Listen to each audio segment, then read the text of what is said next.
Ok, buenos días a todos y todas. Estamos ya grabando la clase sobre evolución en la flora de Chile. Hoy día tenemos al artista invitado Aarón Cádiz Vélez, exalumno de nuestro instituto. Eh, Aarón se ha dedicado los últimos años a trabajar un poco en sistemática y en un poco de ecología de plantas y también bastante activamente en defensa del medio ambiente, en particular con algunos conflictos socioambientales que hay ahí en Putaendo, con algunas mineras, etcétera, ¿ya? Y ha estado muy activo en la defensa de lugares naturales que tienen una diversidad que todavía estamos como descubriendo. También Aarón ha descubierto algunas especies nuevas para la flora de Chile, así que muy interesante. Y hace poquito estuvo ahí en Juan Fernández, desbloqueando especies acuáticas Sí. de la flora de Juan Fernández, metido en el cerro con otro gallo que fue alumno en un curso de nosotros, amigo también, que está de guardaparque ahí. Entonces, vamos a tener hoy día a Aarón. Haz la clase, lo que tengas preparado, no importa si no ocupas todo el tiempo del módulo, hoy día lo que tenemos es para esto. Igual hoy día es un día particular para todos reflexionar un poquito sobre la historia de nuestro país también, los sucesos, ¿no es cierto?, de hace 50 años atrás, y eso también, cómo esos sucesos, a propósito de la flora de Chile, porque cómo esos sucesos impactaron cómo nos relacionamos y cómo entendemos nuestro medio natural, nuestro patrimonio natural, y cómo lo protegemos, cómo lo cuidamos, cómo nos desarrollamos de forma sustentable. Y ese evento histórico del 76 fue clave en cómo cambió un poco la manera como nos relacionamos con el entorno, y en el fondo el resultado hoy es que tenemos muchos sistemas muy degradados, como toda la zona centro, la zona centro-sur con la parte forestal, por ejemplo. Entonces, para que vean que eso también, la política, la economía, impacta al medio ambiente y no son cosas como separadas, digamos. O sea, la actividad humana es como impacta de forma de escala global y a escala local, y estas decisiones que son políticas también tienen implicancias como a veces en la naturaleza. Ya, reflexión para, no sé, qué sé yo. Entonces, dejo con ustedes a Aarón.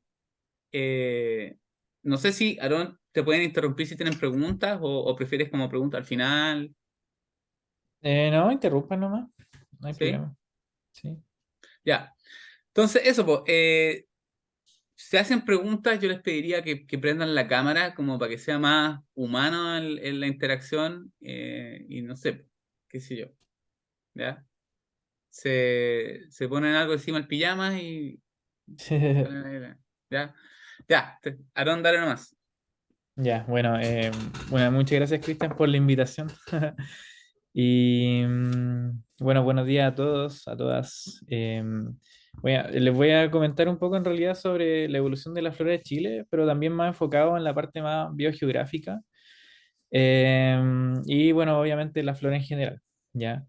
Bueno, a modo de introducción, no sé si ya vieron esto, pero la flora de Chile en términos globales y en términos a nivel del contexto sudamericano es súper interesante, porque si bien no tenemos tantas especies en relación a otras áreas, como por ejemplo países como Brasil, que tienen una diversidad, una riqueza tremendamente amplia, de plantas que son originarias de ese país, ya sean nativas o endémicas, ¿ya? Por ejemplo, Brasil, que es un país tropical, es un país gigante, tiene cerca de 32.000 especies, Colombia le sigue con 23.000 especies, Perú con 19.000, Bolivia y así, ¿ya? Y Chile está muy por debajo de esos otros países, con una flora que es bastante pequeña en relación a estos otros. Sin embargo, a pesar de que Chile no tiene tantas especies como estos otros países, sí la flora de Chile es bastante única, ¿ya? Por ejemplo, en este caso son el número de especies de plantas por país, considerando solamente las plantas nativas y endémicas. Acá en este otro gráfico tenemos el número de especies de plantas endémicas por cada uno de estos países, donde Brasil sigue como llevando la delantera con cerca de 18.000 especies. Luego Perú con más de 7.500 especies, Colombia, Ecuador, Venezuela y así. Y Chile tienes un poco más de 2.150 especies que son endémicas, ya es decir, que son exclusivas de este territorio y no están en ningún otro lugar del planeta. Obviamente eso tiene una tremenda implicancia para la conservación porque, bueno, si se extinguen estas especies dentro de Chile, se extinguen para el mundo entero. Sin embargo, cuando llevamos estos números a porcentaje, el panorama global en términos de Sudamérica cambia bastante, a pesar de que Brasil sigue llevando la delantera. Pero voy a reducir esta pantalla que está acá. Eh, Ahí está. Brasil sigue manteniéndose en el primer lugar con 56% de su flora que es endémica solamente de ese país, pero ahí Chile llega al segundo lugar teniendo cerca del 45% de endemismo, ¿ya? Entonces, si bien la flora de Chile es pequeña, pero en términos de endemismo es tremendamente alta y por lo tanto es sumamente relevante la conservación de la flora de nuestro territorio.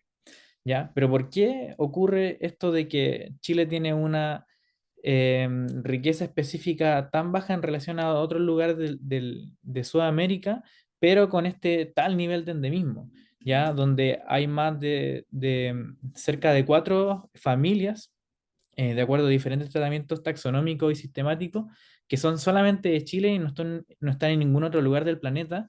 Y además es uno de los territorios de Sudamérica donde, que concentra 84 géneros que son exclusivos de Chile, ¿ya?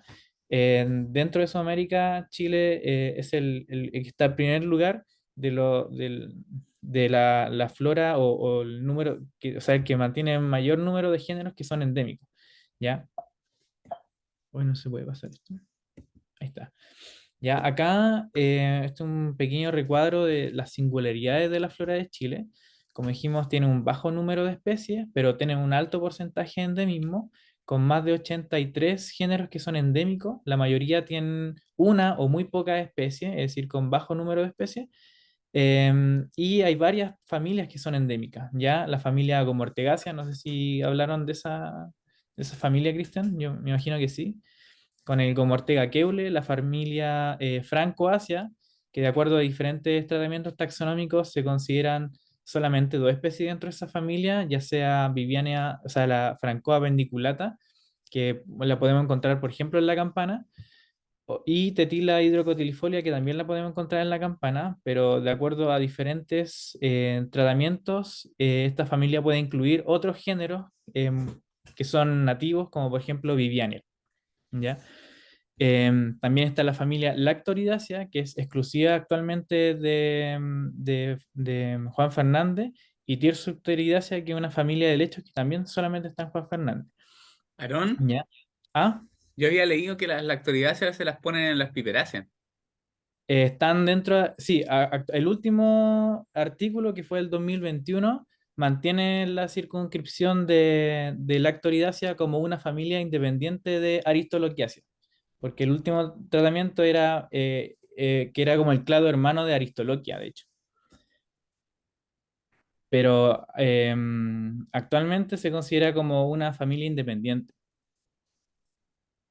De hecho, lo vamos a ver un poco más adelante.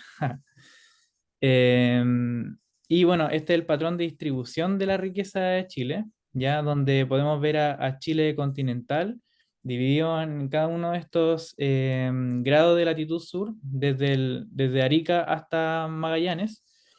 Y cada uno de esos grados de latitud sur, o sea, se hizo un conteo de cuántas especies habían por estos grados de latitud y también cuántas familias y cuántos géneros. Y resultó este patrón de diversidad bastante interesante, donde en el centro de Chile, entre los 30 grados hasta los 42 grados de latitud sur, se concentra la mayoría de la diversidad en todos los niveles taxonómicos, ya sea especies, por un lado, acá en esta parte tenemos la especie, tenemos los géneros, las familias, y por otro lado tenemos los géneros. Y entonces, para todos los niveles taxonómicos, la mayor diversidad de la flora vascular de Chile se concentra en el centro de Chile, justamente dentro del área que corresponde al clima de tipo mediterráneo y también templado de Chile central. ¿Ya? Esto puede ser bastante contraintuitivo porque uno podría pensar de que la mayor diversidad de especies de plantas está en el sur de Chile, o en el extremo sur, en la Patagonia, en el norte de la Patagonia, por ahí. Pero en esos sitios hay mucha biomasa, pero son pocas especies las que están generando esa biomasa, ¿ya? Entonces hay mucha cobertura vegetal, pero la diversidad no es mayor que la que se puede encontrar en Chile central, sobre todo a la altura de los 36 grados, más o menos Concepción, Ñuble, en la zona donde hay mayor diversidad de especies. Y es justamente el área que actualmente concentra la mayor parte de la población de Chile y donde se hacen la mayor parte de la actividad económica. Entonces es un sitio que concentra mucha diversidad, también mucho endemismo, y también está bastante degradado debido a la actividad humana. ¿Ya? ¿Alguien sabe o podría inferir de por qué podemos ver este patrón de diversidad? Por ejemplo, hacia el sur de Chile hay menor diversidad que, por ejemplo, en el desierto de Atacama, que es uno de los lugares más, o sea, de hecho es el lugar más árido del planeta. ¿Alguien tiene alguna idea de por qué podría ocurrir esto? ¿Hay alguien por ahí?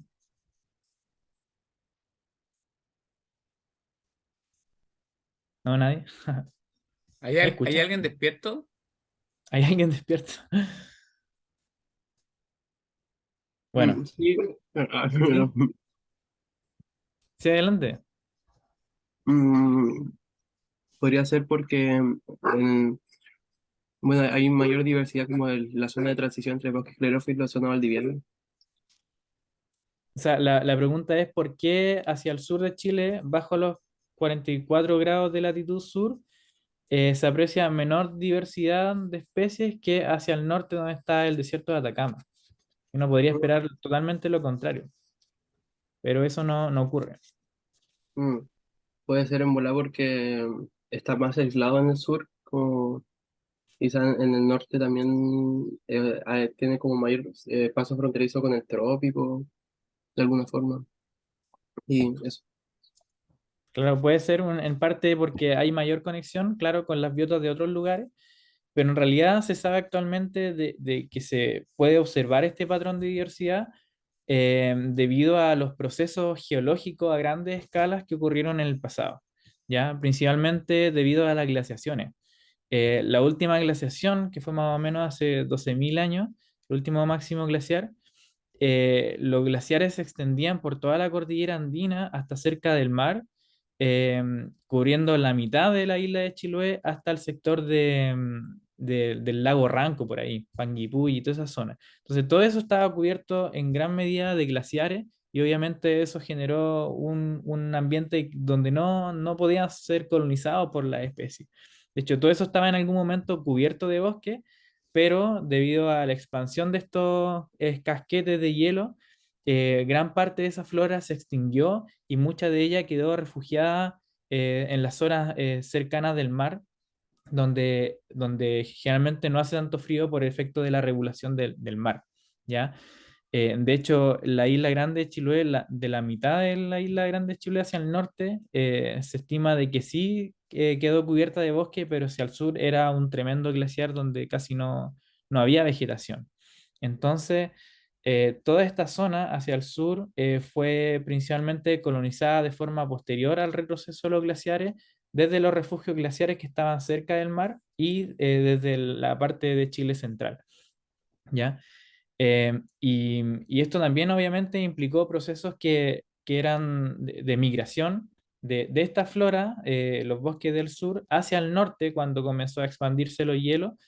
Y por lo tanto, en el centro de Chile se puede observar esa mayor concentración de diversidad porque, por efecto de la migración de los bosques del sur de Sudamérica hacia el norte, donde las condiciones eran menos severas en cuanto a temperatura. Y por otro lado, en el norte de Chile, si bien no estuvo congelado, sí las condiciones eran áridas, hace más de 20.000 años ya era una zona árida, o sea, hace más de 20 millones de años ya era una zona árida, y por lo tanto la flora cuando comenzó a aridizarse el norte de Chile, también comenzó a migrar hacia zonas donde había mayor recurso hídrico y menores temperaturas como en el centro de Chile. Entonces el centro de Chile funcionó como un verdadero reservorio de diversidad o una zona de un refugio climático para las especies que se encontraban tanto al sur como hacia el norte. Y entonces por eso actualmente se puede observar eso. Y principalmente en el norte hay mayor diversidad, claro, por una parte porque está más conectado con otros lugares de Sudamérica, pero también porque no estuvo cubierto de hielo, ¿ya? Porque si está cubierto de hielo no va a crecer absolutamente nada. Y eso fue lo que ocurrió en gran parte del sur de Chile. Em, Aarón, mm, ¿Ah?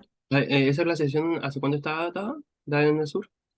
El sur, o sea, las últimas grandes glaciaciones ocurrieron hace más o menos 12.000 años, 12.000, 15.000 años. Ah, Y la formación del desierto de Atacama es hace más de 20 millones de años. En la zona mediterránea o la aparición de elementos esclerófilos en Chile central ocurrió más o menos hace como 18 millones de años y se expandieron esto hace cerca de 15 millones de años. ¿Ya? Y hacia la zona más templada, que no quedó glaciada, eran bosques relictos que su origen era cuando Sudamérica era tropical, ¿ya? Pero, bueno, no sé si han escuchado el término de que Chile es una isla biogeográfica, yo creo que sí, y es justamente porque está rodeada de barreras que son climáticas y también que son geológicas. Por un lado tenemos obviamente el océano, que es obviamente una barrera para las plantas. Em, por otro lado tenemos la cordillera de los Andes, que comenzó a elevarse o alcanzó sus elevaciones actuales hace más o menos unos 16 millones de años, 20 millones de años, que coincidió también con la formación del desierto de Atacama. De hecho, la formación de la cordillera de los Andes tuvo una tremenda implicancia en la aridización de esta zona de Sudamérica, ¿ya? Acá en este mapa se observa con las flechas, es la dirección del cual provienen las tormentas con nubes cargadas de agua, es decir, tormentas tropicales por un lado, y también o sea, los frentes que vienen desde la zona del Pacífico cargados de agua y que descargan su agua, la lluvia en Chile hacia el oeste de la vertiente de la cordillera de los Andes, ¿ya? Y en los colores están representando la precipitación anual. El color azul más oscuro son zonas muy, muy lluviosas, por sobre 6.000 milímetros. Y las zonas rojas, zonas muy áridas, sitios donde no llueve absolutamente nada durante el año o menos de 100 milímetros anuales. ¿Ya? Entonces, la distribución de estas zonas áridas va desde el sur o sea, desde el norte del Perú, por toda la costa, pasando por el norte del desierto de Atacama, o el norte de Chile, desierto de Atacama, y luego hacia la latitud de los 30, 32 grados, esa diagonal árida cruza hacia la zona de la Pampa Argentina, ¿ya? Esta diagonal área se formó principalmente por la formación de la cordillera de los Andes. Y esto producto del movimiento de Sudamérica por sobre la placa de Nazca que generaron digamos, choque de estas placas tectónicas que generaron este relieve que hace más o menos 15 millones de años alcanzó las grandes alturas que podemos observar hoy día, por sobre los 5.000 metros.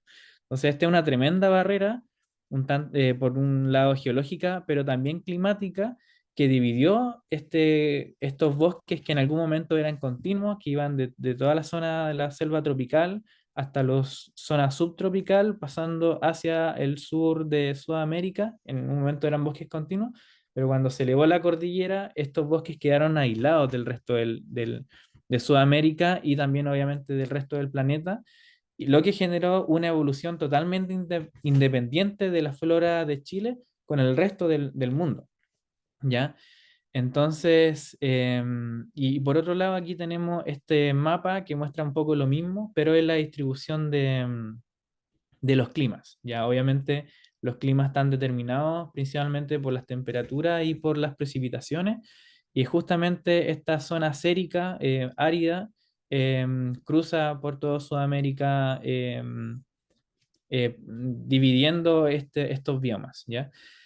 De hecho, hace muy poco se describió eso es lo que se llama la diagonal árida de Sudamérica, pero hace muy poco se describió una segunda diagonal árida que va desde Brasil y se intercepta aquí con la diagonal árida de Sudamérica, justamente en la zona del desierto de Atacama. Entonces, eso obviamente genera condiciones de hiperaridez en lugares que no ha llovido ni un milímetro en más de 100 años, ¿ya? Entonces, obviamente es una barrera tremendamente importante para la flora, y la formación de esta barrera generó esta evolución de forma totalmente independiente, y también procesos de extinción, porque obviamente se comenzó a formar el desierto de Atacama, donde las condiciones de hiperaridez fueron desfavorables para muchas especies. Muchas de estas plantas comenzaron a extinguirse o a migrar hacia lugares donde el clima era más favorable, que era justamente el centro de Chile, ¿ya? Em, Acá hay un artículo, Aarón, ¿sí? disculpa la consulta. Bueno, yo llegué hace poco nomás, pero ¿a qué te refieres con migración? Migración. Sí, cuando migran de un lugar a Es otro por las el condiciones. movimiento de organismos de un lugar a otro. Pero Se obviamente en el mueven caso de las nomás. plantas como son sésiles, esto se demora mucho más y ocurre generación tras generación, a Ah, partir de ya. la dispersión, ¿ya? Mm. Entonces son procesos que son muy lentos en comparación a, no sé, por los animales que pueden migrar de un lugar a otro. No sé, pues hay aves que son migratorias que se mueven un montón, o mamíferos. En el caso de las plantas son movimientos mucho más lentos, y obviamente eso tiene implicancia sobre todo en procesos que son de extinciones. Entonces, en el caso de la flora de Chile en particular, como decíamos, que se caracteriza porque tiene un alto número de géneros que son endémicos, es decir, linajes completos que están solamente en Chile y en ningún otro lugar del planeta, más de 84, pero que además tienen pocas especies, ¿ya? Ujú. Entonces eso es lo que se llama un síndrome de aislamiento prolongado, y también de extinciones masivas que ocurrieron en el pasado, producto de estos fenómenos climáticos y geológicos que determinaron esta evolución independiente de la flora de Chile. No sé si se entiende. Mm, sí, sí, gracias. Sí, pero eso, las plantas también migran, pero ocurren varias generaciones para moverse de un lado a otro. Generalmente siguiendo las condiciones climáticas en las cuales evolucionaron, ya es decir, como su nicho climático, que en algún momento igual puede evolucionar ese nicho climático. Hay plantas que pueden cambiar incluso de biomas, ya por ejemplo moverse de un clima tropical a un clima árido. Eso ha ocurrido y se ha documentado de varias formas. ¿Puedo Eh, meter cuchara? sí, obvio que sí. Por ejemplo, el Pato Moreno y todos estos paleogentes que estudia como los paleoclimas y la paleoecología a partir de registros polen en lagunas y lagos, han visto, tienen datos de cómo la vegetación en los picos glaciares se iba todos para el norte, y después cuando retrocede el glaciar, todos para el sur, y cómo recolonizan los espacios. Y habían lugares que por geografía, por, no sé, por valles particulares que quedan como protegidos del glaciar y que servían como núcleos para después recolonizar los espacios donde cuando ya los glaciares retrocedían, ya refugios glaciares. Y eso está súper documentado y se puede ver en la vegetación paleo, porque puedes ver así como que en cierto momento desaparecen las plantas y pasan varios, no sé, miles de años donde, no sé, pues, no hay nada, y después empiezan a aparecer de nuevo, y después vegetación baja, después arbolitos, y van como moviéndose. Claro. Sí, de hecho, por ejemplo, en La Campana también es un refugio glaciar. Por eso podemos encontrar linajes de plantas que su origen era la Antártica o la zona subantártica, como por ejemplo los notofagus, que en Chile se distribuyen desde la quinta región hacia el sur, pero que en la zona más norte, como por ejemplo en el Parque Nacional La Campana, están solamente recluidos en las zonas más altas, donde las temperaturas son más bajas, ¿ya? Pero hacia el sur están mucho más extendidos y se puede encontrar incluso hasta los valles, pero es porque hacia el sur hay más, o sea, las temperaturas son más bajas y además hay mayor precipitación. Pero esas condiciones ambientales hacia el norte, hacia el extremo norte, solamente se pueden encontrar en las partes más altas, como por ejemplo las cumbres del Alto, o sea, de Cantillana o La Campana, altos de Chicauma y así, con zonas de refugio glaciar. De hecho, hay un artículo que no alcancé a incorporar acá del Kester Bull, eh, que por ejemplo él estudia el coigüey. El coigüey, no sé si conocen el coigüey, pero es un arbusto que es súper común en el matorral de Chile central, que está distribuido desde la costa, de la zona muy costera, onda a nivel del mar, hasta los 1500 metros en la cordillera andina, y estudia la diversidad genética de esta especie, Coyihuaja odorífera, a lo largo de un transecto altitudinal desde la costa hacia los Andes, y encuentra de que hacia las zonas costeras la diversidad de esta especie era mucho mayor que en las zonas andinas o preandinas, y esto demuestra de alguna manera de que hacia las zonas costeras en algún momento esto fue un refugio glaciar donde estaba la mayor diversidad, pero en las zonas cercanas a la cordillera, producto de la formación de los glaciares que alcanzaron hasta los valles bien abajo, obviamente el coigüey no podía habitar en esa zona y se extinguió probablemente en esos lugares, pero que quedó refugiado en las zonas costeras donde las condiciones no estaba congelado, y luego del retroceso de los glaciares, esta especie comenzó a moverse hacia la cordillera, a recolonizar, y por eso la diversidad en las zonas costeras, o sea, en la zona andina, en este caso era menor porque correspondían a subconjuntos de la diversidad que era originalmente de la costa. No sé si se entiende. Y así para diversos grupos, pero en el Coihuay al menos una buena aproximación para lo que ocurrió en la zona de Valparaíso y la región metropolitana. Y bueno, hay pocos estudios acerca de cómo la cordillera de los Andes, en conjunto con el desierto de Atacama, fueron moldeando la diversidad actual, y tampoco se sabe muy bien, o hay diferentes aproximaciones de cuándo ocurrió el levantamiento final o actual de los Andes. Y acá en este estudio que se llama, bueno, se llama de otra forma, pero lo que buscaban era estudiar el origen vicariante del género Cristaria y Lecanofora, que es un grupo de plantas que actualmente están principalmente en el desierto de Atacama, desierto florido, y en el caso de Cristaria, y por otro lado Lecanofora, que está hacia la Patagonia, Argentina principalmente, y algunos lugares de la zona andina. Em, Querían ver si es que este linaje se había originado por el efecto del levantamiento de los Andes, que había generado una barrera que finalmente determinó digamos, la separación de estos dos linajes. Y además utilizaron técnicas del reloj molecular para estimar si es que, o sea, el tiempo en el cual ocurrió esta divergencia. Y así contrastar si es que con estos métodos que son, digamos, biológicos, se podía estimar procesos que son geológicos, como en este caso el levantamiento de los Andes y la formación del desierto de Atacama.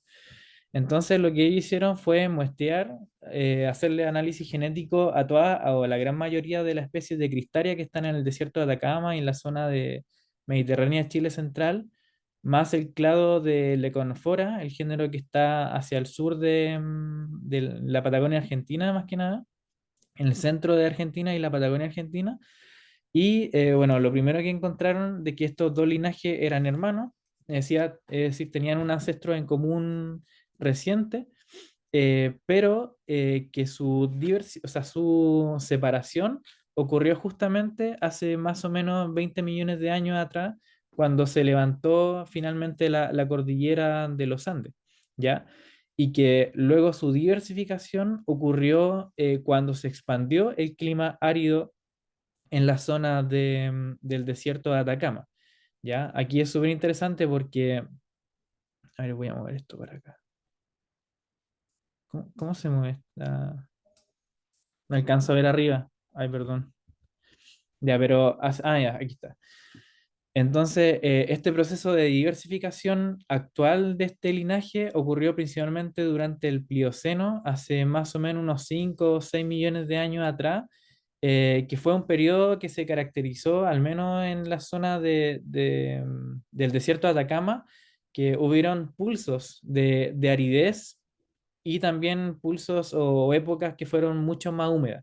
Y eso propiciaron en la época obviamente más húmeda la expansión de las poblaciones de estas plantas, y cuando comenzaron nuevamente épocas más áridas, estas poblaciones se contrajeron y comenzaron a fragmentarse estas poblaciones, lo que probablemente pudo haber propiciado un aislamiento de estas poblaciones y finalmente generar trayectorias evolutivas independientes que generaron una especie distinta, ¿ya? Y que producto de estos intermitencias de épocas húmedas, áridas, se haya generado esta tremenda diversidad de especies en un periodo bastante corto de tiempo. ¿Ya? Aquí hay más de, no recuerdo cuántas especies son, pero son más de 20 especies que se ven concentradas en la zona del desierto de Atacama. ¿Ya? Y bueno, aquí en este otro gráfico hay distintos autores que indican que la cordillera de los Andes alcanzó sus niveles o alturas actuales de 4.000 o 5.000 metros hace 30 millones de años comenzó a elevarse, pero que su pulso de elevación actual, o sea, su elevación actual la alcanzó más o menos unos 20 millones de años. Pero por otro lado hay otros autores que indican que la altura actuales se alcanzaron hace menos de 10 millones de años, pero este estudio respalda la hipótesis de que la cordillera de los Andes alcanzó su altura actuales hace más o menos 20 millones de años, porque fue justamente el periodo en que se formaron estos dos linajes o se separaron. ¿Ya? Un estudio muy, muy interesante.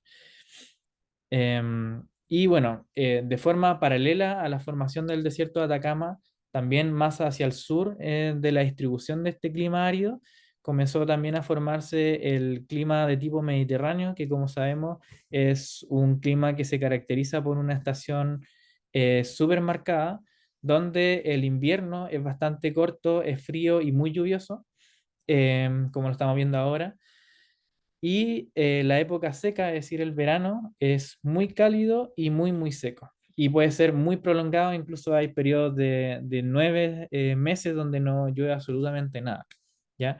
Y este tipo de clima está extendido en 5 lugares del planeta, obviamente la zona de la cuenca mediterránea, la cual le da el nombre a este tipo de clima, el sur de Australia, el sur de Sudáfrica, California y obviamente Chile central, donde se desarrolla un tipo de vegetación súper particular que se llama matorral o bosque esclerófilo, ¿ya? En los 5 lugares del planeta donde está el clima mediterráneo se desarrolla este tipo de vegetación donde las plantas se caracterizan porque tienen la hoja dura y pequeña, ¿ya? Entonces, obviamente, eso son adaptaciones que han tenido estas plantas para evitar la pérdida de agua de la superficie, por la superficie de la hoja, ¿ya? Porque obviamente hay muy poca agua, sobre todo en la época cálida, ¿ya?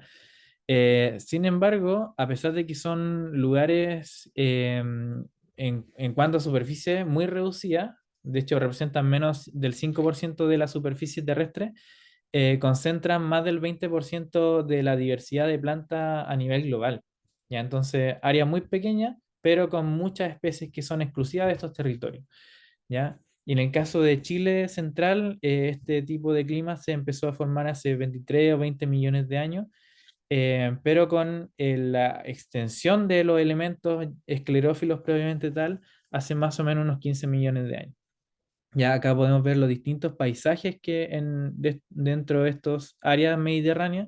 Acá tenemos el chaparral en la zona de ¿cómo se llama? California, los maquis en la zona mediterránea de Francia, el fynbos en la provincia florística del Cabo, el Wongan, que es como el bosque esclerófilo de Australia, y el matorral o bosque esclerófilo que está aquí en Chile central.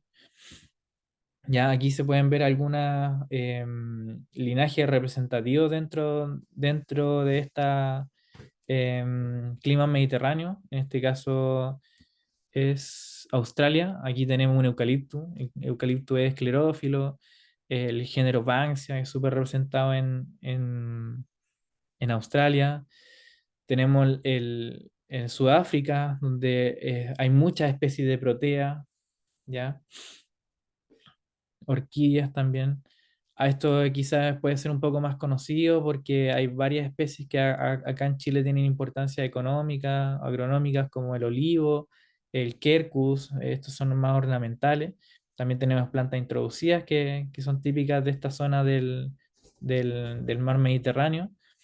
Esto ya quizás puede ser un poco más familiar en cuanto a forma, se ve parecido a la zona de Quilpué, La Campana, por ahí. Esto es California, ¿ya? Donde hay un poco más de especies compartidas, o sea, linajes compartidos. Y esto ya es Chile central, esto si no me equivoco es el Cajón del Maipo, con varios linajes que son algunos endémicos, como por ejemplo Treboa, un género endémico de Chile, Leucocorine, también endémico, varias orquídeas, gavilea y así. Y esto de acá también es súper interesante porque si bien los trópicos son las áreas que tienen la mayor diversidad de especies, si esto lo llevamos al logaritmo de área al cuadrado por el logaritmo de especies de estas áreas mediterráneas, acá por ejemplo tenemos la provincia florística del Cabo en Sudáfrica, todas estas son áreas mediterráneas, y acá tenemos a Chile. Son áreas que probablemente alcancen, o sea, que tienen una tremenda diversidad de especies, casi tan alta como ocurre en la bosques neotropicales. ¿Ya? Acá esto vendría siendo en los bosques neotropicales y esto vendrían siendo las diferentes regiones con clima mediterráneo. ¿Ya? Sin embargo, Chile siempre queda como en la parte de más abajo, ¿ya? Como tienen la menor diversidad por área dentro de los tipos de clima mediterráneo. Pero, ¿cuáles podrían ser los factores que contribuyen a que Chile tenga esta menor diversidad en relación a los otros tipos de clima mediterráneo? ¿Alguien puede pensar o a alguien se le ocurre por qué podría ser así? ¿O cuáles son los factores que influyen en la acumulación de diversidad en algún territorio?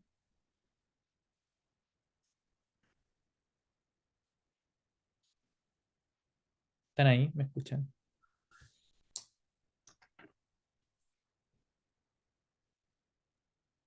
Oye, una pausa. La idea es que participen como que estuvieran vivos, po. O sea, ya como esta onda del Zoom en la pandemia, así como cámara apagada y no pesco. Hoy día es una situación particular por Zoom porque la Aarón está en Concepción, ¿cachai? Pero igual pueden participar y pueden como, no sé, estar vivos o hablar. Y no importa si no saben, pueden intervenir igual, no pasa nada. Si puedes repetir la pregunta, Aarón. Sí, que cuáles son los factores que creen que, o sea, cuáles podrían ser los factores que influyen en la acumulación de biodiversidad en un área. Factores bióticos, abióticos. Aquí en el chat respondieron por lo que ha hablado, me imagino que se mantienen malas condiciones climáticas. Anda, ¿cómo? Como, Mencionó, como la que estabilidad ambiental. puede ser. Igual hay pues también, claro, ciertos factores abióticos donde en todos estos lugares hay cordillera predominante y también la exposición oceánica. Entonces hay una presión biogeográfica que como indica o como presiona que la flora se tenga que adaptar a ese ambiente mucho más restringido. ¿Ya? Eh, ahí como veo algunos argumentos en el chat, pero que argumentan a favor de que hubiera más diversidad y resulta que hay menos. Entonces, Mm. piénsenlo así, piénsenlo en términos, es que eso lo hemos visto en biología fundamental, en ecología, pero para los que no, piénsenlo que la diversidad un poco depende de tiempo, área y condiciones como favorables. Entonces piensen en Chile, que, que es como algo que no hay mucho.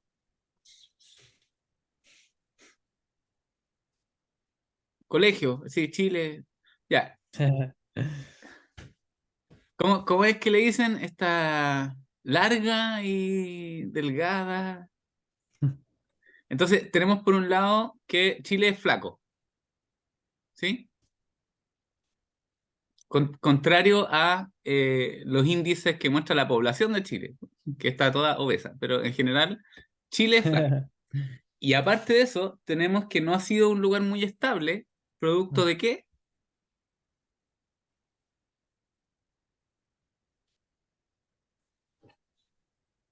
Ya, hay un Ya. factor humano que puede ser, ¿cierto? Extinciones, qué sé yo, pero tenemos los eventos de glaciación, po. En el trópico llegan los glaciares, ¿o no? Están ni ahí con los glaciares. Entonces, estos eventos de glaciación, sobre todo imagínate las zonas cordilleranas, se helava todo. Entonces, sumado a la poca área con estos eventos de perturbaciones frecuentes, tienes ahí como una acumulación menor de especies en el tiempo. Eso puede ser, ¿no? Sí, o sea, claro, uno de los factores es, por ejemplo, la edad de las diferentes áreas. Por ejemplo, supone que Australia es un continente muy, muy antiguo, al igual que en la zona de África, que mantienen los lugares con mayor diversidad. Claro, son lugares que se han mantenido emergidos ya fuera del mar por mucho tiempo, en comparación a Chile, que era una franja larga, gran parte de esa estuvo sumergida por mucho tiempo. Entonces, el tiempo es uno de los factores más importantes en la generación de diversidad o en la acumulación de diversidad. También el área y los eventos geológicos tan importantes que han ocurrido acá en Chile, como por ejemplo, como decía el Cristian, la glaciación, eventos volcánicos, la formación del desierto de Atacama. Entonces, todos esos factores han de alguna manera limitado la diversidad de Chile en relación a otros lugares del planeta, en este caso de otras provincias con clima mediterráneo. ¿Ya? Em, y bueno, aquí hay una tabla comparativa que de hecho no sé por qué no incorporan el tiempo en el cual se formaron estos tipos de clima o áreas, pero aquí también muestran el área, cuántas especies nativas son por esta zona, el porcentaje de endemismo, que ahí lo tuve que arreglar porque no está actualizado, y también otro elemento que quizás casi nunca consideramos es que de todas las áreas mediterráneas que existen en el planeta, Chile es el único lugar donde hay ausencia de fuego de forma natural. Ya, por ejemplo, hay una hipótesis de que a perturbaciones medias la diversidad es alta. Ya, en comparación a Chile, donde no hay como tantas perturbaciones de fuego de forma natural, entonces eso ha limitado de alguna forma la diversificación producto de esta selección que podría generarse producto del fuego y estas perturbaciones que generan condiciones donde las plantas podrían diversificarse. También otro elemento importante es la topografía, la heterogeneidad topográfica y también la heterogeneidad climática, ¿ya? Por ejemplo, en el caso de Chile, igual tenemos una topografía que es súper heterogénea, producto de la orografía, ¿ya? Tenemos un paisaje que es muy intrincado, con muchos cerros, y eso obviamente también genera condiciones propicias para la formación de especies distintas, ¿ya? segregación de especies. ¿Ya? Pero obviamente le falta tiempo a Chile y también ha sufrido por eventos geológicos que otras provincias biogeográficas mediterráneas no han sufrido, como la formación del desierto de Atacama y las grandes glaciaciones que generaron extinciones masivas. ¿Ya?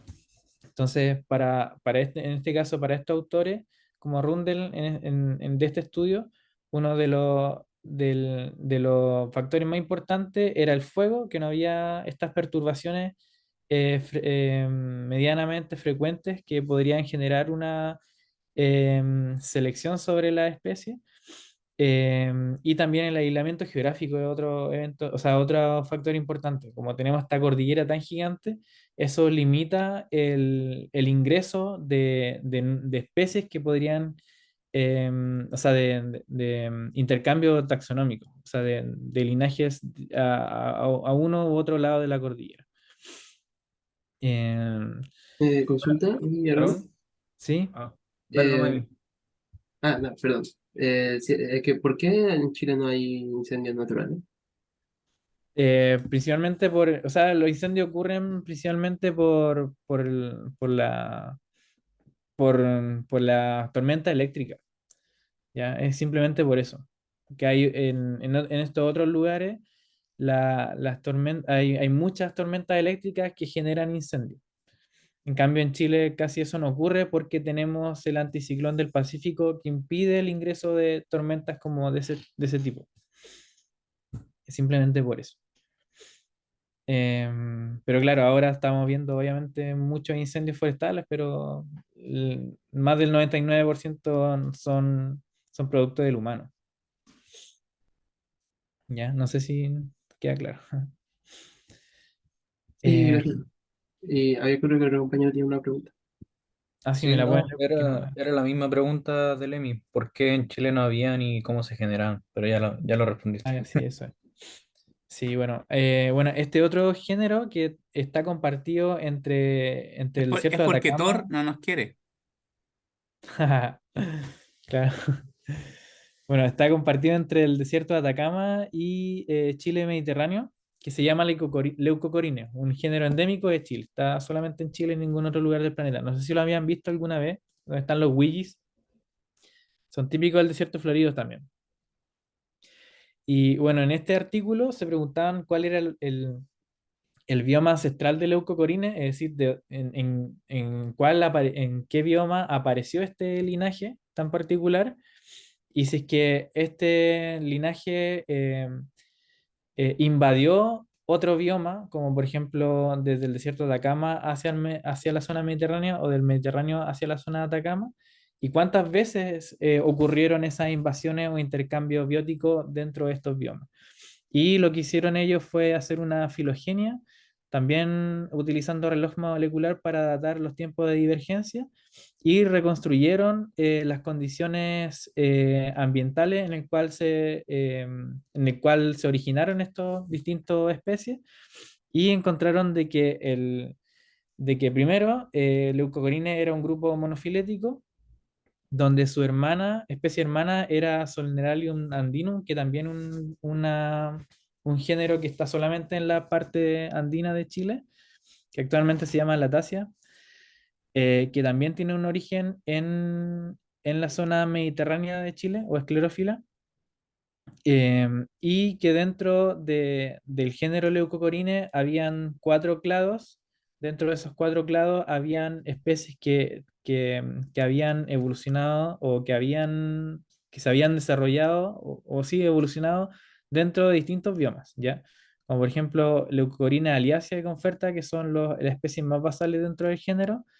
Su origen era esclerófilo, es decir, evolucionaron en el Mediterráneo, y luego el clado hermano de Aliasia y Conferta eh, invadieron de alguna forma hacia las zonas más áridas, ¿ya? Por ejemplo, en la zona desértica.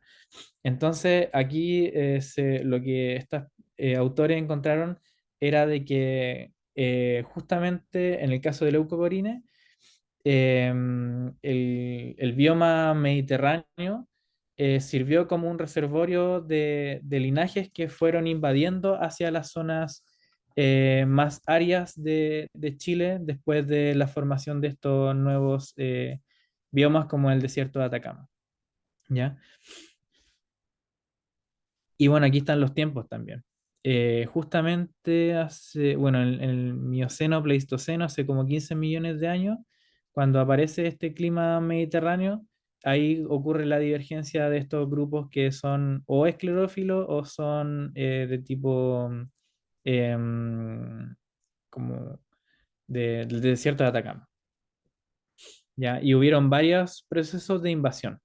Ya, desde el desierto de Atacama hacia el esclerófilo y del esclerófilo hacia el desierto de Atacama, pero el origen del grupo era originalmente o sea, era originalmente esclerófilo. Ya, bueno, actualmente sabemos de que este grupo que es Leucocorine, su especie hermana en realidad es Atacamalium, que es un nuevo género que se escribió de hecho el año pasado con una única especie que es endémica de Chile, particularmente de la zona de Taltal, Paposo, por ahí, Morro Moreno, con su única especie Atacamalium minutiflorum, y que es el linaje hermano de Leucorine, ¿ya? Y también, también está relacionado con la Tasia. No sé si habían visto esta plantita, pero está solamente en los bosques o sea, en los cerros con neblina Oasis, permanente, oasis de niebla. claro, oasis de neblina en el norte de Chile. ¿Ya? Bueno, aquí esto lo voy a adelantar porque si no, bueno, ya llegando a Juan Fernández, eh, bueno, este archipiélago es sumamente interesante. De hecho, para mí fue un sueño conocer este lugar. Estuve mucho tiempo planeando para poder ir y realmente es un lugar increíble, ¿ya? Bueno, este archipiélago está formado por tres islas, la isla más grande que es o más antigua que es Robinson Crusoe, la isla Santa Clara, que esta que está aquí, es pequeñita y en algún momento estuvo conectada con esta isla que es Robinson Crusoe, y otra isla que está mucho más hacia el oeste, aquí está, que es Alejandro Selkirk, ¿ya? Estas islas están separadas más o menos 650 kilómetros desde el continente, y la isla más antigua, que es Robinson Crusoe, que es la única isla, o sea, es la isla poblada, que tiene una población permanente, tiene más o menos entre 4 a 2 millones de años, ¿ya? Mientras que Alejandro Selkirk tiene entre 1 a 2 millones de años. Entonces son islas que son bastante recientes, pero que están en un cordón montañoso que está formado principalmente por islas, o sea, por montes submarinos que eran volcanes, ¿ya? Volcanes extintos, y que obviamente estas islas son los volcanes que pudieron emerger, pero que hubo un proceso de aparición de volcanes y luego extinción de estos volcanes que fueron después sumergidos, eh, pero por muchos millones de años, ¿ya? Entonces se estima de que han habido varios procesos de levantamiento de islas o de formación de islas, pero que luego se han extinguido y que han traspasado como las especies que se han formado de una isla a otra, ¿ya? Como que van migrando de una isla a otra mientras se van extinguiendo esta isla. Em, Y bueno, la flora de este archipiélago son más o menos 230 o sea, 223 especies con un 67% por ciento de endemismo, ¿ya? Y hay un 33% de especies que son nativas, ¿ya? Entonces es una isla que tiene un endemismo gigantesco. De hecho, es el único bosque o de los pocos bosques en el planeta donde el 100% de los árboles son endémicos, ¿ya? Uno pasea por el bosque y todo árbol que ve, o casi todas las especies leñosas, son solamente de esta isla y de ningún otro lugar del planeta. Entonces, realmente es un lugar increíble. pero que actualmente está muy, muy amenazado principalmente por la introducción de especies que son exóticas. Ya, de hecho, hay 267 especies que son invasoras, o sea, exóticas en esta isla. Entonces, más de la mitad de las especies que habitan en este lugar son exóticos y el resto son extremadamente endémicos. Entonces, es súper contrastante. Y actualmente los lugares como más prístinos están recluidos hacia las partes altas donde el humano no ha llegado o las cabras no han llegado o se han mantenido lejos de la presencia del humano en realidad. Porque estas islas fueron encontradas en, bueno, como en el año 1700 más o menos, cuando Juan Fernández, que era un navegante español, estaba buscando una ruta para ir de Perú hacia Chile Central, evitando la corriente Humboldt, ¿ya? Porque desde Perú hacia Chile Central, la corriente Humboldt va en contra, va hacia el norte, entonces era súper difícil para un navegante llegar a Chile Central. Entonces, lo que hizo Juan Fernández es tratar de evitar esta corriente moviéndose unos cuantos grados hacia el oeste y obviamente por casualidad encontró este paraíso, ¿ya? De los botánicos, la verdad. Em, y está justamente al frente de Valparaíso y el puerto de San Antonio. Entonces era súper estrategia esta isla. Entonces, cuando se encontró, al tiro comenzó a poblarse o a llegar marineros de otros lugares del mundo a utilizar este lugar como refugio. Llegaban muchos piratas también. Y lo que hacían los ingleses y sobre todo los españoles eran cuando iban por las islas del Pacífico, era metiendo cabras, ganado, al menos una pareja de ganado para que se reprodujeran y después cuando volvieran los barcos, tener algo que cazar. Y así destruyeron gran parte de la vegetación de muchas islas a lo largo de todo del Pacífico. ¿Ya? Y acá se puede observar un gráfico con los distintos sistemas insulares. Son islas oceánicas, ya porque hay islas oceánicas y también hay islas que son continentales.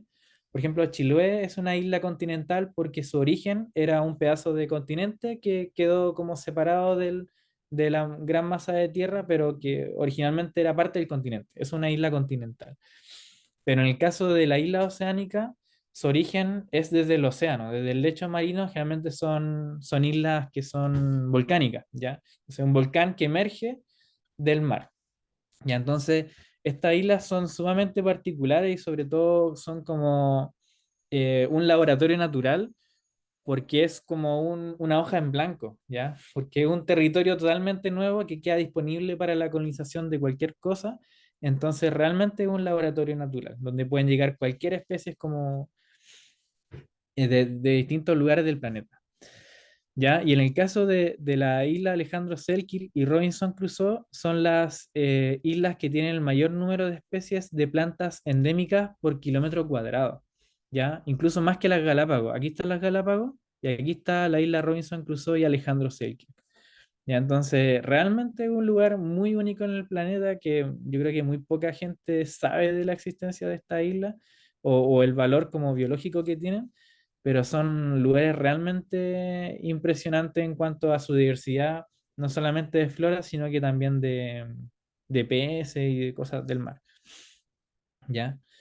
Y aquí es súper interesante porque cómo se explica de que estas islas que son tan pequeñas tengan esta diversidad tan grande de plantas en un área tan pequeña.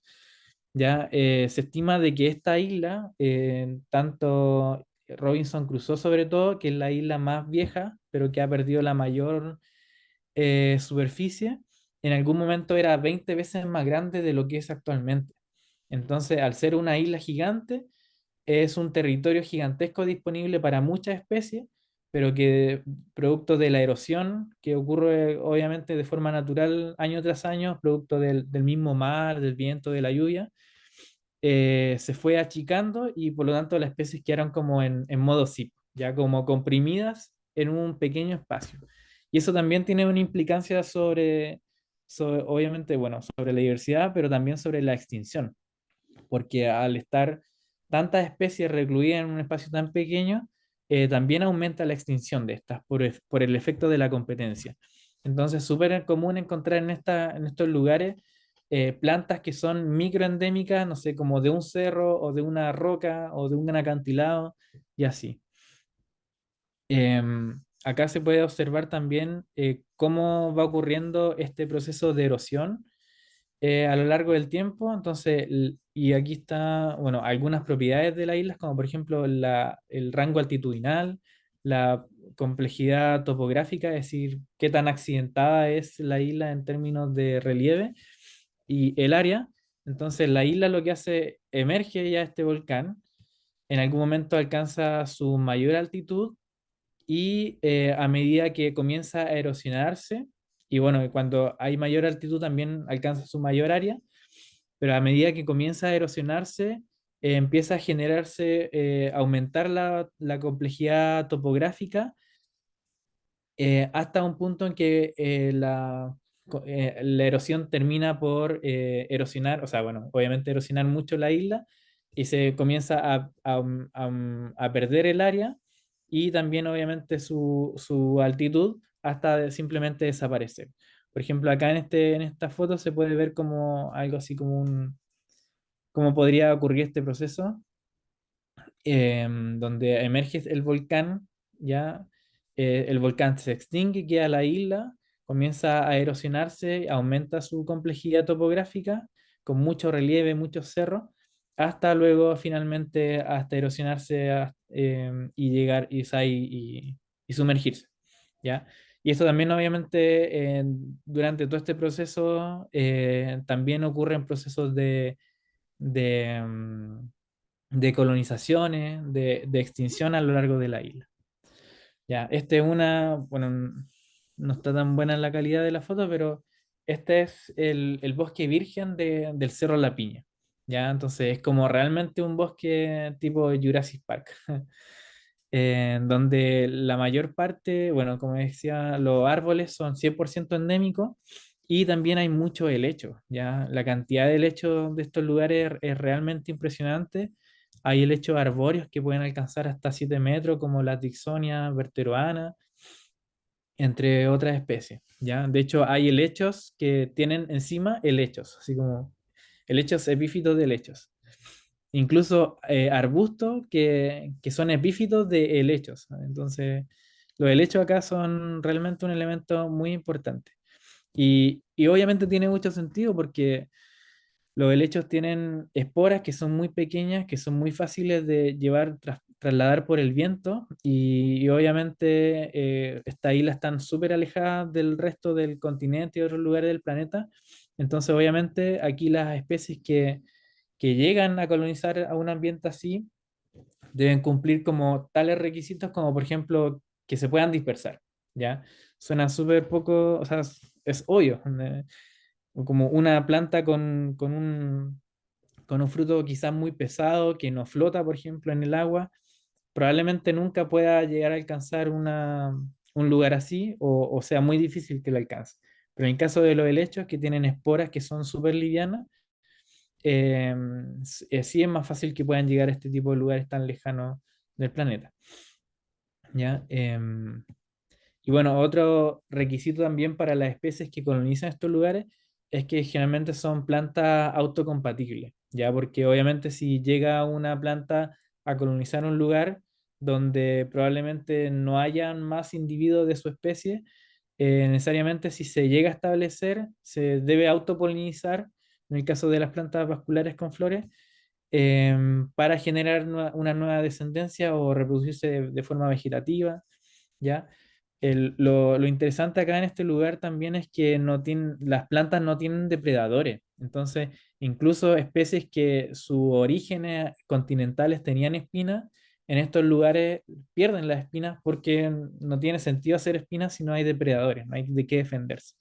Entonces, también, por otro lado, eso es una desventaja para esta especie, que actualmente se están enfrentando a la herbivorías por las cabras, las vacas y otros animales que el humano ha introducido en esta isla. Ya también muchas de ellas pierden la toxicidad y así. ¿Alguien tiene alguna duda, pregunta, consulta hasta el momento? ¿Hasta qué hora es? Porque queda caleta. yo tenía la duda de que ¿cuándo fue el origen insular de la isla? Como si hay una Eh, estimación o algo. No sé si lo sí, o dijiste. sea, lo dije recién. Ah, perdón. Robinson Crusoe tiene entre 3 a 4 millones de años y la otra isla que es más nueva, Alejandro Selkirk, tiene entre 1 a 2 millones de años. Ya, Esas son las bueno. estimaciones para cada isla. Y obviamente Robinson Crusoe, al ser más antigua, también concentra la mayor número de especies endémicas por kilómetro cuadrado. Ya. Em, Acá, por ejemplo, tenemos un género que se llama Juania australis, que es, bueno, en Chile tenemos dos especies de palma. Está la Juvea chilensis, que es la palma que está en el Palmar El Salto, bueno, en la palma chilena, en Ocoa, en la Campana. Pero además tenemos esta otra especie que se llama Juana australis, que también es un género solamente de Chile y que tiene solamente una especie y que su origen es a partir de otro género que actualmente sobrevive en las partes frías andinas de Ecuador y América tropical, ya que es el género Ceroxylon. Ya, entonces, Ceroxylon y Juania son clados que son hermanos y que es súper interesante porque este grupo, este linaje de plantas, originalmente provenía del sur de Sudamérica, cuando el clima tropical estaba mucho más extendido, hace 65 millones de años. Los trópicos llegaban mucho más hacia el sur, de hecho en la Patagonia habían cocodrilos, acá en la región de O'Higgins han encontrado restos de monos y así, entonces era una verdadera selva. Y este linaje en particular era un linaje de palmas que habitaban lugares más fríos o más templados y que luego por los procesos de glaciación comenzaron a migrar hacia el norte por la zona andina y en el caso de Juania, eh, se dispersó hacia Juan Fernández y generó un linaje totalmente distinto y evolucionó de forma independiente de las especies continentales y las especies continentales siguieron su trayectoria hacia América tropical, pero en la parte andina. Y entonces, actualmente se pueden encontrar los Ceroxylon en las sierras, que es como a los 3.000 4.000 metros no, como 4.000 entre los 2.500 y 3.000 metros en Ecuador, ya que son como zonas andinas donde está el bosque nublado. Entonces la gracia de las islas también es que permiten como han mantenido especies que son relictas, como especies que incluso se han extinto en los otros lugares del planeta, en las islas aún se mantienen porque las condiciones ambientales en las islas generalmente son mucho más favorables por el efecto amortiguador del océano, ¿ya? Ustedes saben que el océano, bueno, el agua en sí amortigua los cambios ambientales, ¿ya? Por ejemplo, una persona que vive en Valparaíso probablemente experimente menos variabilidad de temperatura diaria que una persona que vive hacia más al interior por el efecto termorregulador del mar, ¿ya? En el caso, obviamente, de la isla, que está rodeada de agua, es como si estuviera en un ambiente más o menos parejo que se ha mantenido así por 2 o 4 millones de años de forma totalmente constante. Entonces, eso permite el mantenimiento de linajes que en algún momento tenían una amplia extensión como de distribución, pero que actualmente, y que se han extinto en otros lugares del planeta, pero en estos lugares aún persisten. Y en este caso es la Lactoris fernandesiana, que como habíamos comentado es un género que está solamente en Juan Fernández, pero se sabe que su familia en algún momento habitó lugares tan distantes como hace 30 millones de años en el sur de Sudáfrica, ¿ya? Ahí se han encontrado restos de polen de Lactoridaceae. Y de hecho también hace poco se encontró restos de polen en la Patagonia Argentina de Lactoridaceae. Acá está, una filogenia bastante simplificada de este grupo, donde están las Piperáceas, las Saururáceas, las Aristoloquiaceae con los, ¿cómo se llama? La Aristoloquia chilensis, y la Lactoridaceae como el clado hermano de Aristoloquiaceae. Ya, entonces, actualmente es un fósil viviente. Es la única especie representante de esta familia que tiene restos fósiles repartidos en varios otros lugares del planeta, como la Patagonia, el centro de Norteamérica, la India, Sudáfrica, Australia, incluso en la Antártica. Entonces era una familia que estaba muy extendida, pero se extinguió en todos los otros lugares y quedó como de forma remanente en Juan Fernández. Otra familia que también es endémica de Juan Fernández y obviamente también de Chile, o sea, está solamente Juan Fernández, es la familia Thyrsophteridaceae con su única especie que es Thyrsophtheris elegans. Ya, acá está la filogenia de este grupo, donde Thyrsophtheris elegans es basal dentro de este otro gran clado donde hay muchas otras especies y muchas otras familias. Y aquí también está Dixonia, la Dixonia, que tienen distribución en los trópicos y en otros lugares como Nueva Zelanda, Australia, y que también está presente en Juan Fernández, pero está relacionado con Thyrsophtheris, pero de forma bastante alejada. ¿Ya? Este es un helecho arbóreo. Y de hecho aquí se alcanza a ver que en su tallo están creciendo otros helechos. En este caso es Blechnum scotti, si no me equivoco. Sí, Blechnum scotti. Ahí están sus frondas fértiles. Ahí están los soros. Muy loco en forma de cápsula. Así se puede ver el Juan Fernández con las guneras gigantes. Y otro fenómeno interesante es que ocurre el gigantismo, ya que especies de plantas que en el continente eran anuales, al llegar a un ambiente como una isla donde la estación no es tan marcada y además está libre de depredadores, entonces las plantas no mueren generación tras generación, año tras año, sino que pueden seguir creciendo por varias estaciones. Y por lo tanto, las plantas comienzan a crecer y ser como gigantes, ¿ya?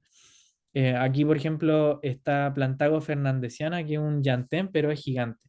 Ya este es el Plantago mayor, que es como la maleza que está aquí en el continente, pero allá en Juan Fernández puede ser casi un arbolito. Y acá tenemos el género Dendroceris, donde su origen es Sonchus, que en el continente es una planta herbácea, una maleza anual, pero acá en Juan Fernández son prácticamente árboles, ¿ya? Entre arbustos y árboles. Árboles que pueden alcanzar incluso 6 metros, 7 metros en el caso de Dendroceris gigantea. Eh, y bueno, hay procesos también que son interesantes como anagénesis, que es un tipo de evolución donde por ejemplo, una especie que es proveniente del continente llega hacia la isla y en la isla evoluciona y se transforma en algo totalmente distinto del continente, pero que en el continente mantiene su ancestro, ¿ya? Por ejemplo, en este caso sería Raffitamnus, con su origen que vendría siendo, o sea, en Raffitamnus spinosus, pero que en Juan Fernández evolucionó y se transformó en Raffitamnus venustus, ya con flores muy largas, gigantes, y no tiene espina. Ya, por ejemplo, acá Raffitamnus spinosus obviamente tiene espina, una adaptación contra la herbivoría, pero acá en Juan Fernández, como no hay herbívoro, perdió totalmente las espinas. Y las flores son mucho más grandes y están adaptadas a la polinización por picaflores.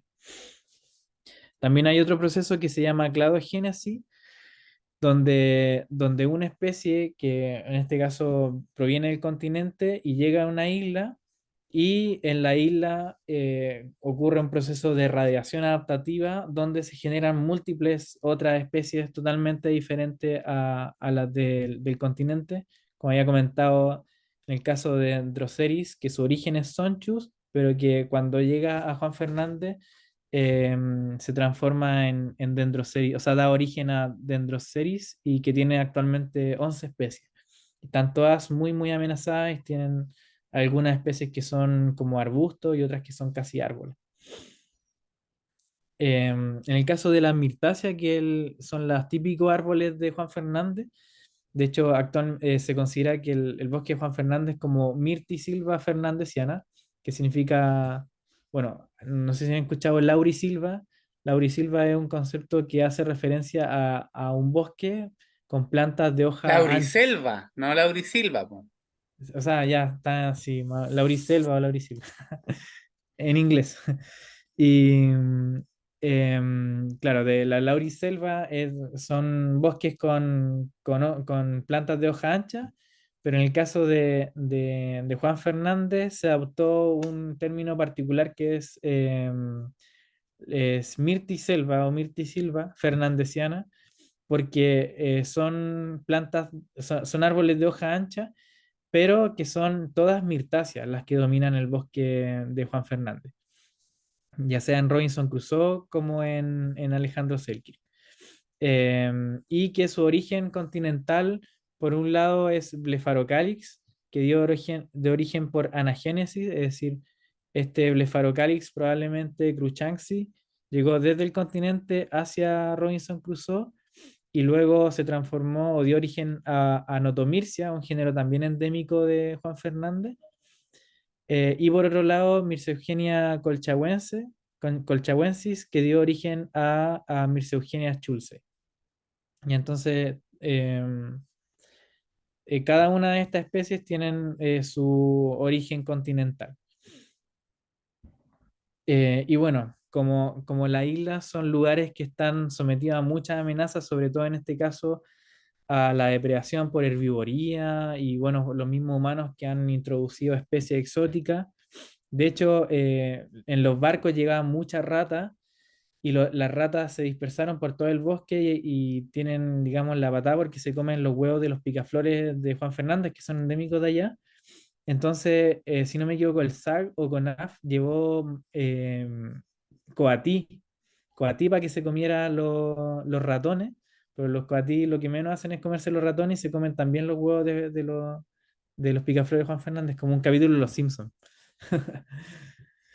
Y así. Entonces, Chile es como un capítulo de Los Simpsons. sí. Los Simpsons, o sea, los Simpsons están inspirados en Chile. Y entonces gran parte de la flora de Juan Fernández se encuentra amenazada. Al menos 79 especies están en peligro, 28 se encuentran críticamente amenazadas, 65 vulnerables, 25 poco amenazadas, muchas también están sin información. Hay algunas que están extintas en la naturaleza y actualmente solo sobreviven como en cultivo. Y hay 8 que están derechamente extintas, ¿ya? Por ejemplo, acá tenemos Robinsonia verteroi, que en algún momento se consideró extinta, pero se encontró un individuo creciendo a los pies de un cerro que se llama el Yunque, que es el cerro más alto. Y el problema es que esta es una planta que es dioica, entonces hay individuos machos y, o sea, sí, hay individuos machos y hay individuos hembra, ¿ya? Y en este caso es un individuo, parece que era macho, si no me equivoco. Entonces está condenada a la extinción porque no tiene a la hembra. Necesita polinización cruzada. Entonces es súper triste ver esta planta que uno sabe que está condenada a la extinción porque hasta ahora no se han encontrado más poblaciones de esta especie.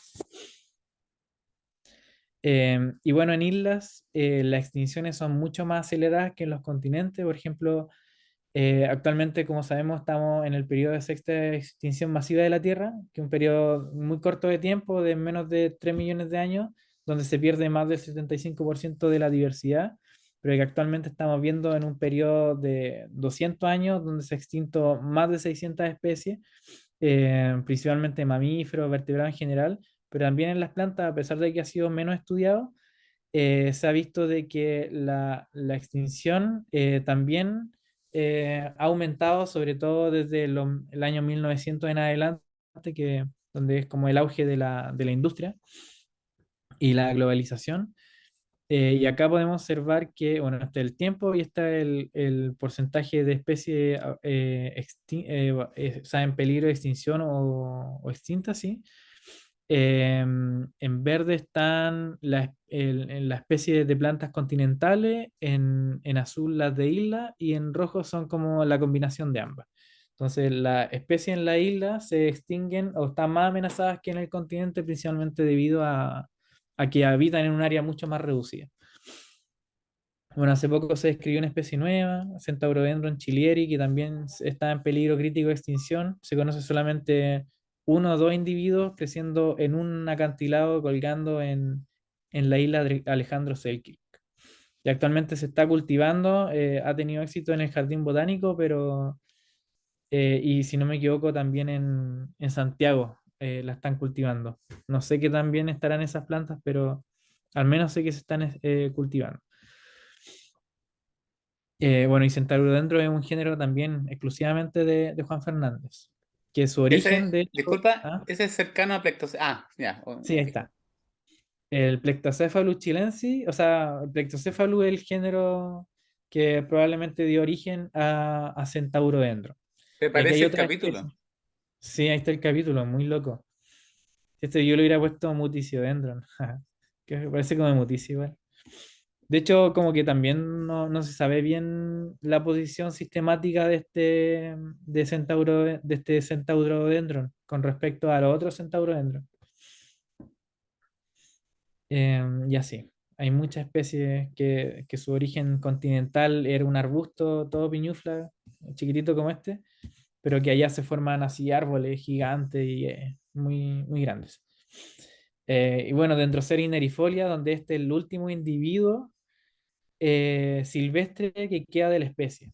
Y está colgando realmente en un acantilado. De hecho, aquí, bueno, aquí no se alcanza a ver, pero tiene unas cuerdas que lo amarran para que no se siga cayendo. Y este es el último individuo que queda de la especie. Y está colgando en un acantilado que está ultra erosionado por efecto de las cabras, de la ganadería.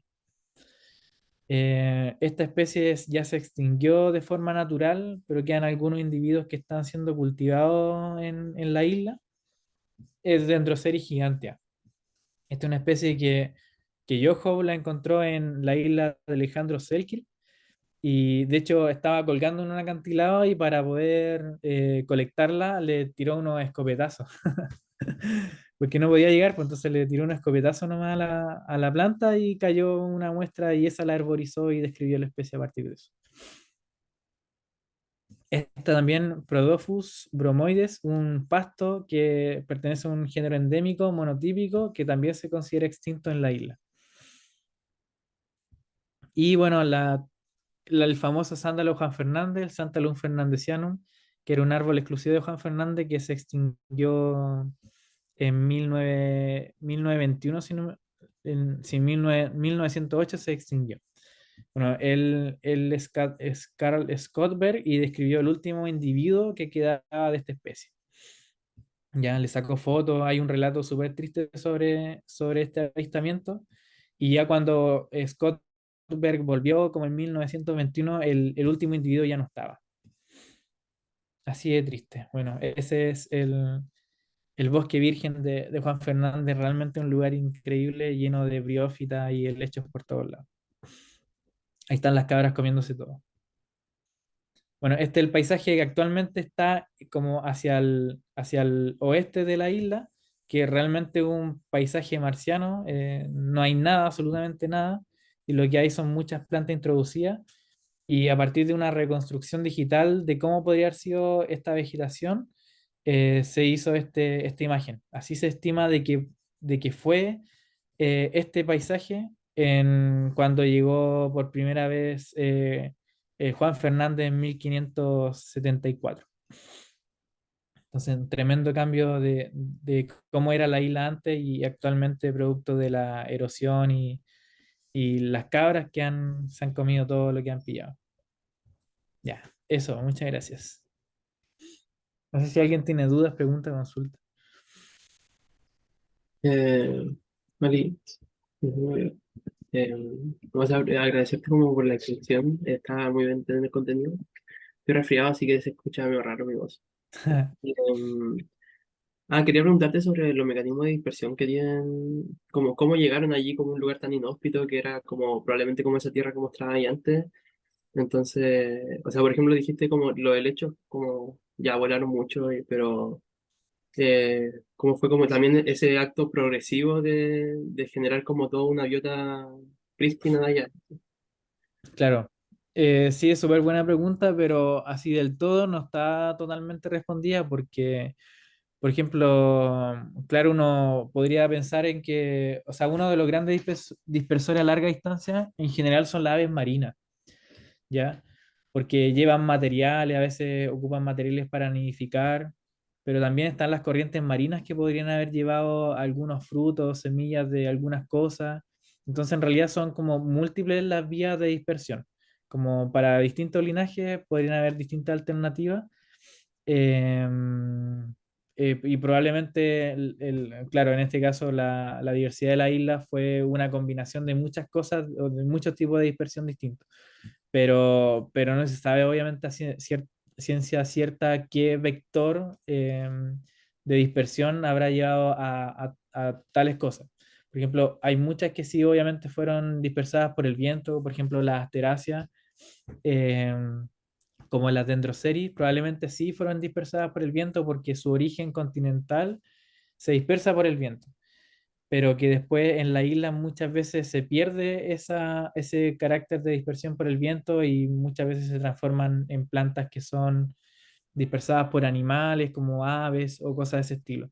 Por ejemplo, bueno, aquí no mostré esa planta, pero, o sea, una plantita que se llama Cuminia eriantha, que es de la familia Lamiaceae, como una menta, y de hecho la familia Lamiaceae se caracteriza porque los frutos son cápsulas, ya dispersadas por el viento, por el agua, pero que acá en Juan Fernández, cuando llegó Cuminia, o sea, cuando se formó Cuminia, o bueno, en realidad Cuminia es la única especie de la familia Lamiaceae que tiene frutos que son carnosos, ya que son dispersados por ave y es una típica adaptación de plantas que viven en bosque, ya, que son dispersadas por aves. Entonces, como ocurren cosas súper interesantes en las islas que a veces cambian un poco el esquema general y que muchas veces se contradicen o sea, con los orígenes como continentales, como en el caso, por ejemplo, de Cuminia o Dendroceris, que son dispersadas por otras cosas. Por ejemplo, Sonchus generalmente es polinizado por abeja en el continente, pero acá son polinizados exclusivamente por picaflores. ¿Ya? El agua, bueno, las corrientes marinas, las corrientes de viento, y obviamente las aves fueron probablemente las principales dispersoras de planta hacia Juan Fernández.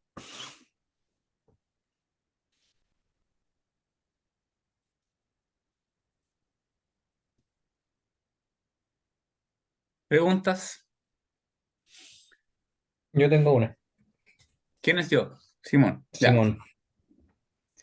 Aarón, ¿Mm? ¿cuáles son como los principales animales dispersores de semillas de las plantas en sí? O De sea, me las imagino que plantas. O sea, en Juan eh, Fernández son las aves. principalmente aves, no hay mucho mamífero ni... No, de hecho, por ejemplo, en Juan Fernández no hay mamíferos nativos terrestres. El único mamífero que hay es el lobo fino de Juan Fernández, que es marino, y había un elefante marino que se extinguió, se supone. Pero en el bosque en sí no hay ningún mamífero. Entonces, súper complejo el tema de las especies invasoras como los gatos, los ratones, los coatí y los conejos también. Bueno, las cabras y las vacas, porque se comen todo lo que hay, pues las plantas no tienen ninguna barrera, no tienen cómo defenderse de esta especie. Y lo que principalmente dispersa acá vendría siendo las aves, como el zorzal, el cachudito, cosas de ese estilo. Pero el zorzal no es nativo de ahí, po. No sé si está la duda, si es que es nativo o introducido. Yo al menos Ya. no recuerdo. No sé si es que es nativo o introducido, pero sí que dispersa un montón. Otra cosa interesante es que hay especies que son del continente, nativas de Chile, pero que son invasoras en Juan Fernández, como la murtilla y como el maqui. Claro. Porque eso es importante también entender de que, bueno, las islas se generan estos ecosistemas aislados, entonces también pues las plantas como que tampoco tienen defensas contra otras cosas y cosas que uno puede considerar nativas pueden ser malezas o pueden ser invasoras en otros lugares. Eh, Hay lugares del mundo donde hay plantas chilenas que son malezas, ¿cachai? O invasoras. Entonces, es importante eso porque las cosas no son per se buenas o malas, digamos, ¿cachai? Así como el maqui, continente, good. Mm. Isla, no good. ¿Sí? Ahí también, no sé si cachas si es que hay como ciertos conocimientos etnobotánicos allá, o como primero como cuando empieza a llegar más población, y también sé que actualmente, no sé si pudiste como identificar como cierta sensibilidad de la población frente a la flora de allá, sé que tienen conocimientos como básicos de la flora, me imagino que igual Picaflor de Juan Fernández debe ser como parte también como de un imaginario social que hay muy presente, eh, eso. Pero sí, Sí, o sea, estudios etnobotánicos, la verdad es que no hay mucho, porque la mayor parte de las cosas que comen y son puras hortalizas y plantas que han llevado desde el continente para allá. Lo que sí creo, lo bueno, y los frutos sí se los comen. Por ejemplo, hay chaura, la Cauteria racemulosa, que es endémica de allá, que esa sí se la comen. El pangue también, que está, hay tres especies, está la Gunera peltata, Gunera intermedia, la bracteata y la intermedia, y esas se las comen. Pero hay una de que es de más afuera de la otra isla, que creo que esa le sacan como más el jugo, como que tiene mejor sabor. Pero más que eso no es mucho, la verdad. Eh, y respecto, bueno, de lo qué tan sensible están la gente allá con su bosque, la verdad es que es como, son como entre guasos y pescadores. Y en realidad como que lo único que le importa, según lo que pude ver, era más que nada el mar. Y no le importa mucho en general el bosque, a pesar de que igual hay, bueno, está la CONAF que está tratando de hacer lo que puede con el presupuesto que puede para poder recuperar el bosque. Y hay sistemas de voluntariado de gente de allá mismo y todo, pero en general la gente no le interesa tanto el bosque, no le interesa más que el mar, por ejemplo. Como que sí hay mucha conexión con el mar porque viven del mar, pero con el bosque está como un poco abandonado en ese sentido. Aarón, ¿y No hay- tú qué opinas? Tú no sé si, bueno, yo creo que tú cachai mi opinión sobre Juan Fernández, porque que debería ser algo así como Galápagos, ¿cachai? Un laboratorio biológico sin gente y con barreras biológicas de entrada, Claro. que obviamente tendría un costo como político, socioeconómico para la gente que vive ahí, que es re poca, Mm, pero que también ellos, la gente que vive en Juan Fernández, por ejemplo, los niños tienen problemas de endogamia, porque son pocas familias. mm, Entonces, no sé cómo lo ves tú. Yo sé que es medio polémico tocar estos puntos, pero mi opinión personal como botánico mm. es que ahí no debería vivir gente.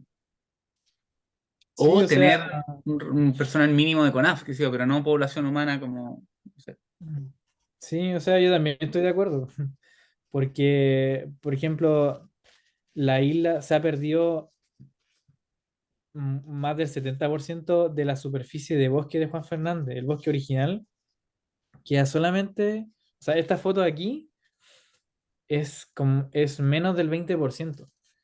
Ya, entonces, el impacto que ha tenido el humano no sé, de 400 años de explotación de su flora, o de forma directa o indirecta, ha sido gigantesco. Entonces, yo creo que aquí la única forma sería como tomar medidas muy radicales, o se salva el bosque o no sé, pues, o sea, no, se pierde para siempre, ¿no? Entonces yo creo que, claro, las medidas que hay que adoptar deberían ser muy radicales. O por último, sacando las vacas. Y yo creo que el mayor problema ya son las vacas y que la gente tiene plantas exóticas en sus jardines, o gatos también. Por ejemplo, la gente no... igual hay un proceso de castración de esterilización de mascota y todo, pero los gatos no son indoor, po. Están dando vuelta en todos lados. De hecho, encontramos un gato adentro del parque, lo tuvimos que llevar hacia abajo al poblado. eh, pero la gente no quiere entender, pues no le interesa mucho, pues. Entonces es súper triste porque no saben lo que tienen, pues. Hay gente, hay botánicos, gente de otros lugares del mundo que va a ver ese bosque, pero la gente allá no le importa tanto. Camila tiene una pregunta, que si existen protecciones institucionales para Juan Fernández, como si hay, como que le importa al gobierno, digamos. O Eh, sea, el Juan Fernández está declarado como parque nacional, ¿ya? Esa es como la protección legal que tiene, y de hecho como más del 95% de la superficie de Juan Fernández es parque nacional. Pero el problema es que el manejo que se tiene del área, que es gigante, hay muy poca gente que esté trabajando para la conservación, principalmente CONAF y otras ONG internacionales, pero el presupuesto no da abasto para hacer lo que se tiene que hacer, porque la invasión biológica como de la murta, la zarzamora, el maqui y ahora de hecho el Pittosporum, eh, avanza todos los años, po. Y el y el control Pitosforo lo llevaron como biológico, ornamental, ¿o no? yo creo que sí. No hay control, o sea, no, ahora recién se está controlando lo que se lleva, pero no sé, pues, por ejemplo, hay esteros donde está lleno de calas por todos lados, y invasión de calas. Lo he visto en Laguna Verde también, que corren por Mm, las quebradas. sí. Mira, para los cabros y cabras, yo sé de fondos internacionales muy cuantiosos que ofrecieron a Chile para la conservación de Juan Fernández, ¿ya? Pero millonarios, fondos para restaurar y conservar Juan Fernández. Pero la exigencia del fondo es que hubieran barreras biológicas, ¿cachai? Porque en el fondo todos los organismos internacionales y la evidencia científica es que si tú tienes una isla y no tienes ningún sistema de control de entrada y salida y una barrera biológica, todo lo que gastes es perdido. Entonces, como eso no se ha implementado, Chile ha perdido la oportunidad de tener esos fondos para conservar y restaurar el Juan Fernández. Mm, ¿Ya? En Galápagos, cada vez que tú te cambias de islita, tienes que pasar los zapatos por una solución desinfectante, no puedes llevarte ni una conchita. Una barrera biológica, en el fondo, es que cuando tú llegas en bote, haya una desinfección de la ropa, de los zapatos, de fijarse que no vengas, por ejemplo, con semillas pegadas, ¿cachai? O sea, es tan simple como de estas semillas zoocóricas o unas teráceas que tú tengas aquí en el chaleco, ¿cachai? Y llegaste, te bajaste, te hiciste así, cayó ahí y salió, ¿cachai? De, no sé, diente león. Entonces, una barrera biológica es un control de lo que entra, ¿ya? Que no puedas meter gatos, que no puedas meter coatí, ¿cachai? Eh, no, en Rapa Nui tampoco. Sea, hay ciertos controles como a no robarse figuras como arqueológicas que ustedes hacían en Rapa Nui, pero no existe una barrera biológica en Rapa Nui. De hecho, en Rapa Nui yo diría casi todo introducido, de lo que cultivan y qué sé yo. Entonces, ahí hay un tema que también es político porque sacar a la gente tendría un costo también. O sea, la gente seguro no se va a ir como voluntariamente, ¿cachai? Habría que sacarla, habría que darle opciones de trabajo, opciones de vivienda. Igual la población es chica, deben ser, ¿cuántos serán? ¿Cinco 1000 mil personas. personas? Sí, ¿Mil? 1000, sí. Y eso tiene ciertas consecuencias que sea una población tan chica, pues, también en términos logísticos. O sea, ya Mm, sabemos que para cuando han habido tsunami o cuestiones así, también están aislados en un sentido también que están desprotegidos, no solo es un punto de que preservemos Juan Fernández su vegetación, pero esa gente también tiene ciertos problemas con el aislamiento, salud, educación, sí, po. etcétera. Entonces, igual es un tema que es complejo, como todos los problemas socioambientales, pero por el tamaño de la isla, por el grado de endemismo, yo creo que al menos desde el punto de vista botánico, no tiene ningún sentido que viva gente ahí. Mm. Y sí, algo iba a decir, se me olvidó.